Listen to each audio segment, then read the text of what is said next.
Assalamualaikum warahmatullahi wabarakatuh. Perkenalkan, nama saya Intan Nur Alfiana, NIM 205222122. Di sini saya akan menjelaskan apa itu recontext.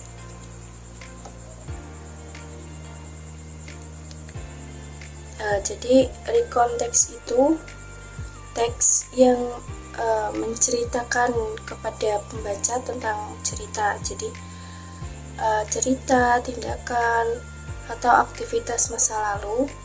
Nah, ini juga digambarkan untuk biasanya itu autobiografi seseorang. Nah, apa sih tujuan dari teks recontext sendiri? Yaitu tujuannya untuk menghibur atau memberi informasi kepada pembaca. Next, yaitu what is the generic structure of recontext? Yang pertama ada orientation. Orientation itu struktur pertama yang memuat informasi tentang tokoh, tempat, kapan peristiwa berlangsung, dan sebagainya. Informasi yang diberikan terhadap penulis yaitu agar dapat memahami jalan cerita. Yang kedua, peristiwa. Yang kedua yaitu events atau peristiwa. Itu struktur kedua yang menceritakan isi dari teks tersebut. Isinya itu apa?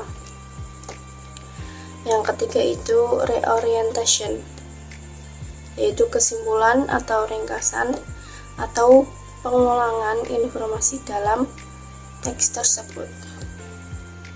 Oke, selanjutnya yaitu ada what is the language features of recontext. Yang pertama itu ada using details. Nah, jadi ada beberapa detail yang diperhatikan saat membuat recontext, yaitu yang pertama details of time, yang kedua details of descriptive, itu biasanya kayak tempat, ciri-cirinya, nah seperti itu. Yang kedua itu ada yaitu menulis dengan past tense, karena kan lampau ya, menceritakan. Nah, yang kedua itu biasanya menggunakan next, later, when, then, after, before, words, dan lain-lain. Ya, yang ketiga yaitu ada biasanya itu menggunakan verb, action verbs, atau adverb yang ada bisa menceritakan detail yang lebih. Nah, yang keempat yaitu menggunakan kata ganti orang. Oke, next slide. Selanjutnya, apa sih perbedaan naratif dan recontext? Kan hampir sama ya, sama-sama menceritakan. Nah, kalau narasi itu lebih ke menceritakan seperti legenda atau ya buku karangan seperti itu, cerita petualangan. Itu bisa fiksi atau non fiksi dan menggunakan masa lampau. Nah, kalau recontext sendiri itu menceritakan cerita ulang yang sudah penulis alami.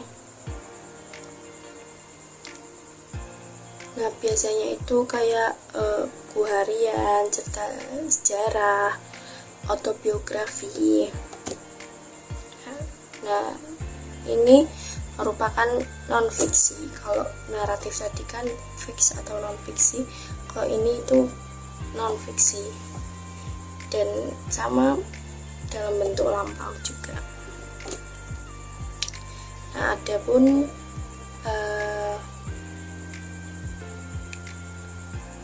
ya example-nya, nah, ini seperti ini.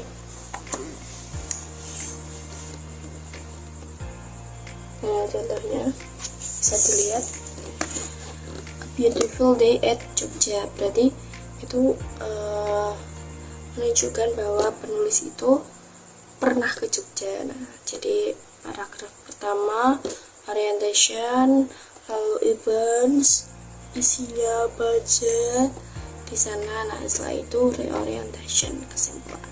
Seperti itu. Cukup sekian dari saya. Apabila ada kesalahan dan kekurangannya, saya mohon maaf yang sebesar-besarnya. Assalamualaikum warahmatullahi wabarakatuh.